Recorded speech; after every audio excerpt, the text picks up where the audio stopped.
What other senses or states of consciousness have other people achieved?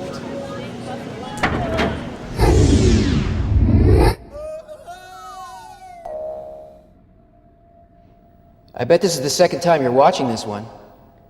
You'll understand why I'm saying that later.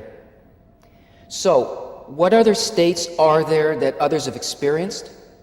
Well, Kabbalists have attained them all, and they speak to us from there in the books that they leave us about their attainments. Those books contain a map that explains where we came from, where we're going, and most importantly, how to get there. In our current perceptions, we think of other states as being out there, like out in space, and we use the term other dimensions. But still, because we can never really imagine anything except according to forms already existing in our mind, as a result of the experiences that we've had, we project those forms out there.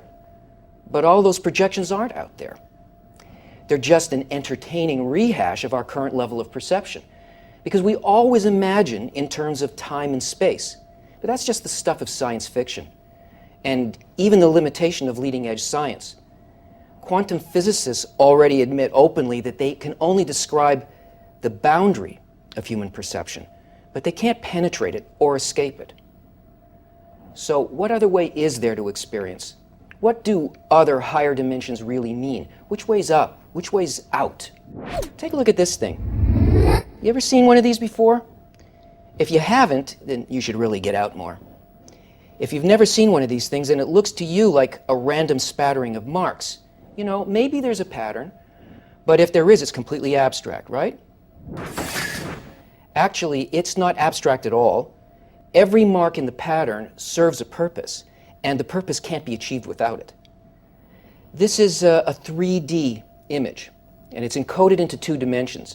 And if you use your sense of sight the way that you normally do, you won't be able to see the 3D picture. But there's a method. You have to get up close to the screen and get up close to the screen. Allow your eyes to go closer. Put your nose right against the screen. Yeah, good. And nice nose. And then pull back your head slowly without refocusing your eyes. Right? Huh? So now, if you succeed, then you see the picture. It appears to you. So it's obvious now that the higher dimension always existed along with the lower one, right? And that the lower one could only have been created with the knowledge of what image should be contained in the higher one. Now think about this. The idea to create such a thing as a 3-dimensional image hidden in a 2-dimensional drawing that would give you the pleasure of effort and discovery and revelation, that comes from an infinitely higher and quantitatively different dimension, one that you could never have imagined by just focusing on dots separated in space on the screen. And that thought's encoded into the 2D image.